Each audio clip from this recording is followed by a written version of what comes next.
Alright, good morning everybody.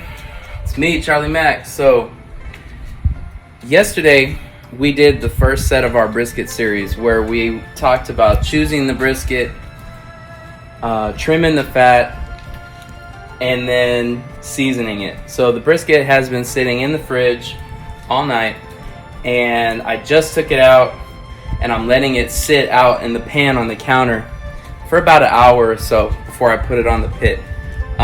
This kind of allows the beef to kind of warm up to room temperature.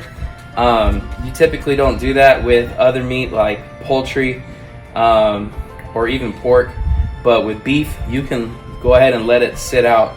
I like to do that and kind of let my brisket get up to room temperature.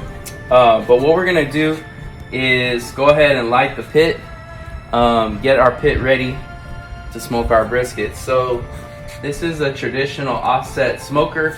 I went through this in my last video, but I'm getting better.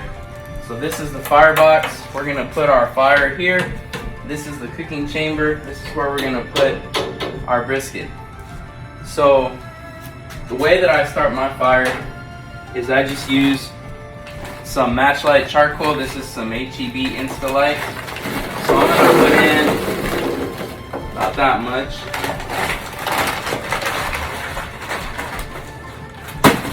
And then I'm also gonna throw on just a little log.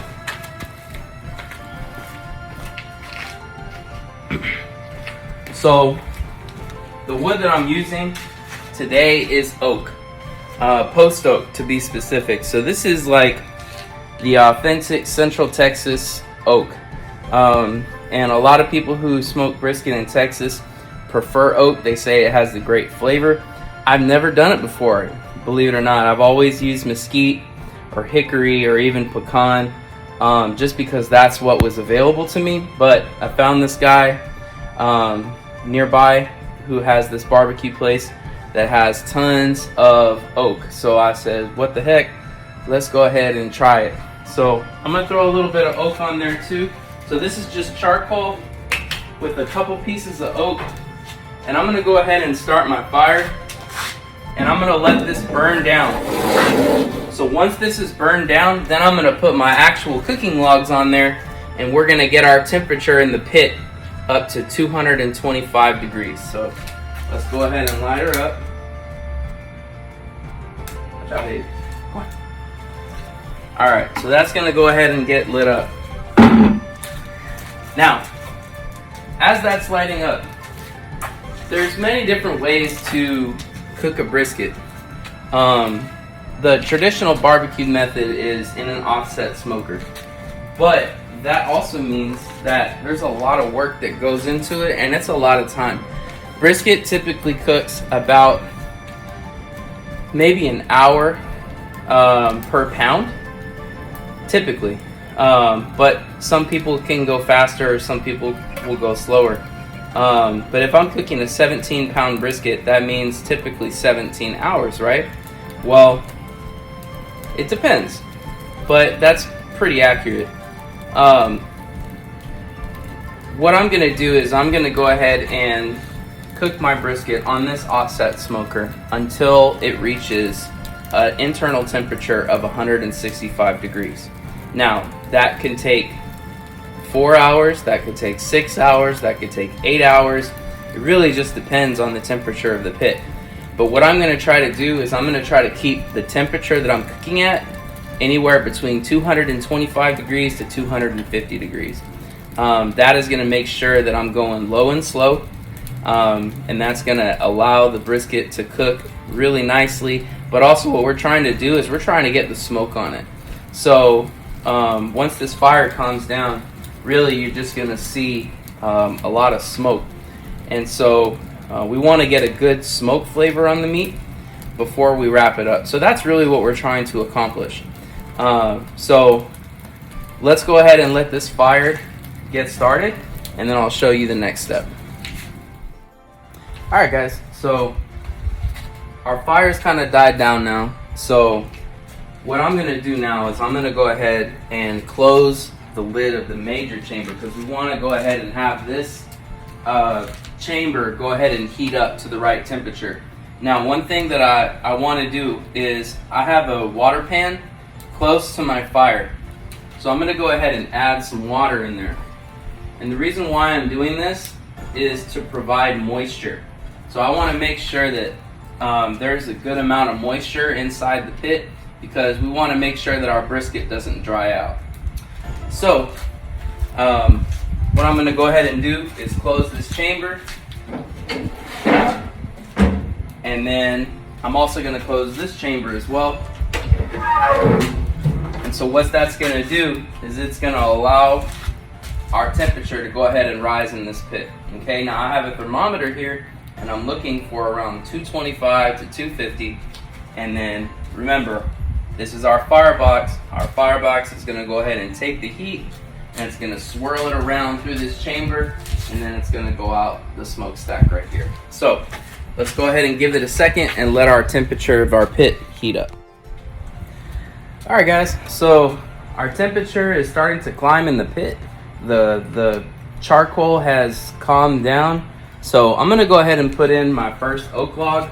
Now, these are typically a lot bigger than what I would normally use. I just don't have a chainsaw, and the person that gave me these logs, they're just big. So we'll see how it goes. But what I would like is to have them be in smaller pieces. But the good thing about this is this is going to burn really well, and I probably won't have to add any wood for a long time. So go ahead and throw this in there. There we go. All right, and then once we go ahead and throw that in there, I'm going to go ahead and close this. Now real quick, this hole right here, this has to do with airflow. So whenever your pit, when you want airflow to go through here, because that's what's going to help keep your fire running.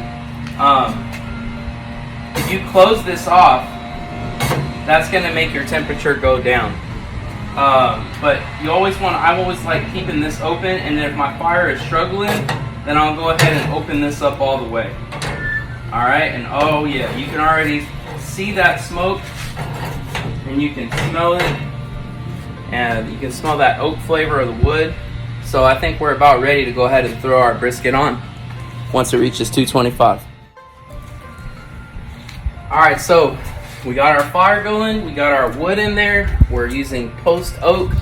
The temperature of our pit is right around 225. So this is gonna fluctuate. Really the hardest part of barbecue is maintaining that temperature for a long period of time. That's why a lot of people will get pellet grills or pellet smokers, because it keeps the temperature for you. And I have one and I love it, but really what I want to show is the traditional way of doing things.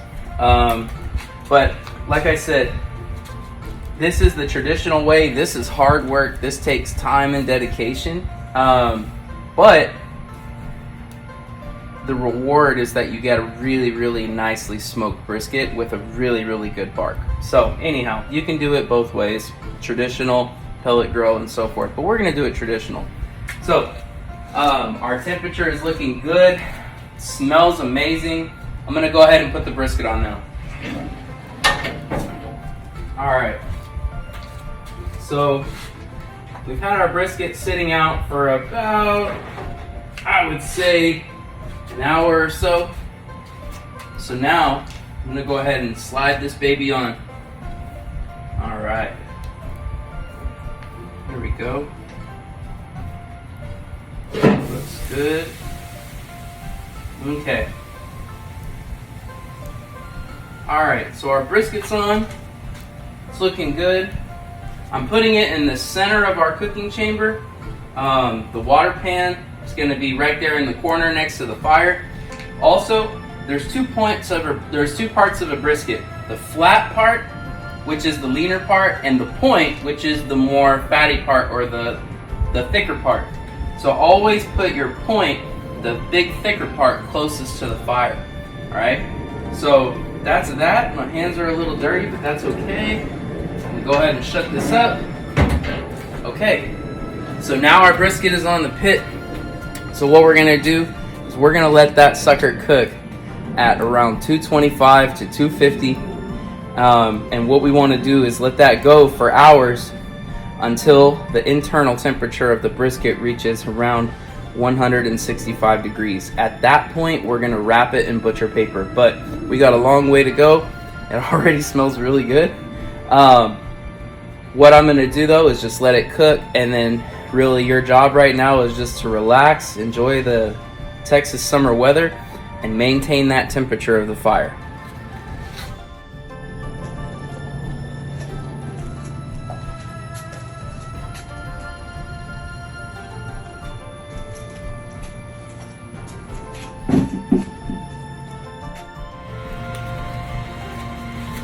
What's up, guys? So I want to show you something. So one of the things I was telling you about is fire management. That's like the hardest thing about barbecue, because you're cooking for such a long period of time, and you got to keep the temperature consistent. You can't have your temperature going high and low and high and low, right? But something that is I want to point out is that even the slightest things that you do can affect your temperature, right? So let me show you what I did. So the brisket's been cooking for less than an hour, like it just barely started, right? But I noticed that my temperature was right around 220. So that's fine, there's nothing wrong with that. But what you want to do is you also want to make sure that your fire is gonna continue to burn, right? You don't want your fire to go out. So I opened my latch and I just threw in just a tiny amount of chunks of wood, and I just took my big log and I like rotated it just the slightest bit. That sparked a big fire, and then my temperature started to climb again. So it's like the little things that you do in here can make big changes. The one thing you don't want to do is add a whole bunch of wood, because then it's just going to spark a huge fire, and then it's going to make your temperature go up. You want to do just enough to keep that fire going, but to keep the temperature around the same. So like I said, we're going around 225 to 250 degrees. So let's keep going. So now another tip that I did to help my fire is just open that little latch. That's gonna allow even more airflow into the pit. And as you can see, my logs instantly caught flame. I want that big log to burn down and create a new set of coals. So by giving it more airflow right now, because there's a breeze outside, that's actually gonna help.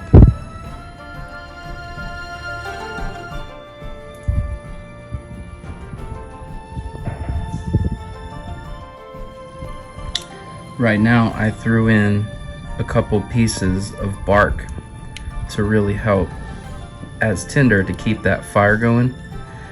That log is really big, so the more and longer that it burns down, it's gonna break apart and it's gonna heat up easily. But for right now, I just want that fire to keep going. So I put in a couple pieces of bark, which are really dry, and that's gonna catch easily. So now that's helping that big log be able to burn down. All right, so we're about maybe 3 hours in, and right there, that temperature is right around 250. So that's exactly what we want. All right, so the brisket has been smoking for about like 4 hours, and right now the temperature is like a perfect steady 250. I couldn't ask anything more, right? So what you want to do, maybe every couple of hours or even every hour, is get a spray bottle and just put some water or beer or whatever it is you want to put in there, and just spray the brisket down. It's got that water pan in there, so it's gonna stay moist, but you wanna just spray it down a little bit too. So look at that. Oh, that looks amazing. Such a great bark on it. That fat is melting, that color, it's getting dark. Oh man, that just looks so good. But yeah, I'm just gonna spray this down Notice the brisket did shrink a little bit. That's because it's tightening up, the muscle is tightening up. But when it's finished and we let it rest, that's gonna be one delicious brisket. Alright, so like I said, it's at 250. I don't want to open it up too much, but I just sprayed it down real good. Alright, so it's nice and moist. We're gonna close that pit, get a good look at it. How nice is that? Let's let one more look at it. Look how nice that brisket looks. Alright, sounds good. So we're just gonna keep on cooking until it reaches 165.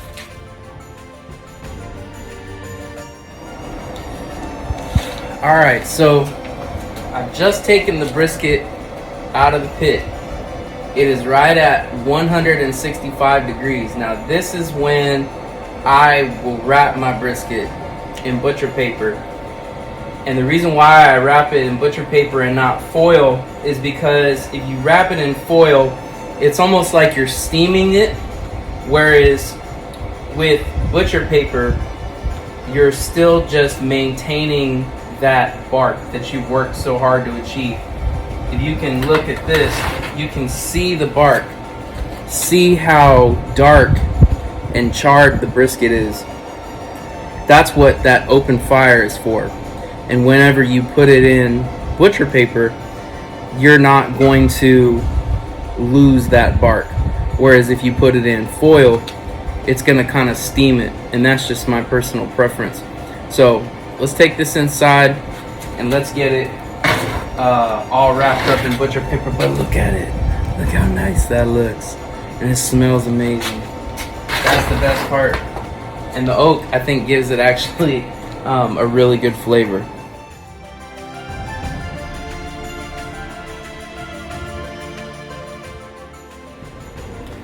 Okay, so now that we brought the brisket inside, we're gonna go ahead and wrap it up. I talked about wrapping it in butcher paper.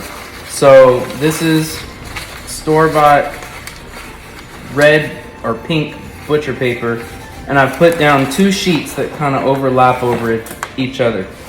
All right, so what I'm gonna do is I'm just gonna go ahead and wrap the brisket really tight over each end, very similar to if you're like wrapping a gift. So I'm gonna just fold it over, and then I'm gonna get the other side, and I'm gonna fold it over as well, like such. Now, for me personally, I like to use a little bit of duct tape, and the only reason why I use duct tape is to make sure that the wrapping doesn't come undone. That's just something that I do. I know everybody's got their own thing that they do, but this works for me. So that way I know that my wrapping isn't gonna go anywhere. So whenever I fold it over, I just kind of use a little piece of duct tape here and there to just hold it in place. Okay, so now I've wrapped one side. So now I'm gonna just fold it real tight over again.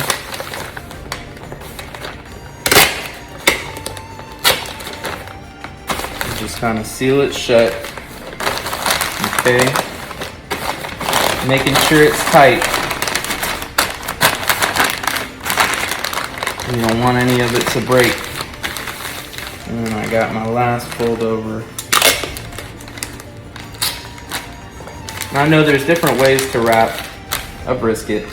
This is just what works for me. So when we're wrapping our brisket, it's gonna keep all the moisture in. And one thing that I've learned is that when you use butcher paper as opposed to foil, they're actually smoke still is able to penetrate. So I thought that was also another plus because it helps maintain and actually enhance the bark. All right, so our brisket is wrapped up tight. And what I'm gonna do, you could throw this directly back in on the pit, but what I've learned through experience is that some of the juices actually will fall out. Not much, but some, especially if it's a really juicy brisket. So one thing that I've tried is just putting it now that it's wrapped inside the pan.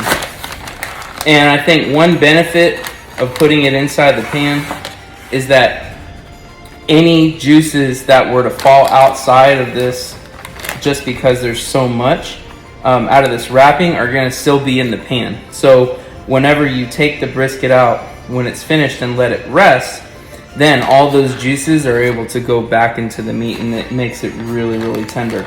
I did a brisket not too long ago and had great results. Okay, so what we're gonna do now is we're gonna take it back outside and we're gonna put this back on the pit. Maintain the temperature of 225 to 250 degrees, and we're gonna put a meat thermometer in here, and we're gonna set the temperature to 205 degrees. So we're gonna let this go, keep cooking until the temperature of the brisket reaches 205 degrees.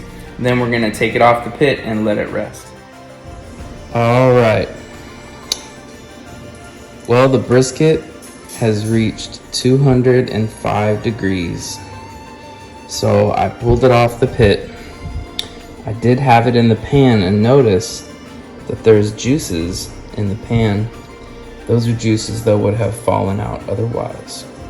So the brisket's really, really hot. So I'm gonna let it rest for probably all night, which is gonna be, I would say, close to 7 hours maybe. So I'm gonna go ahead and cover it with these towels. And the reason why I'm covering it with the towels is just to let that heat stay in there. And what I've learned is that any remaining fat that might necessarily be chewy, that's gonna melt as the brisket cools. So there you have it. So the brisket is done cooking. It's at 205 degrees.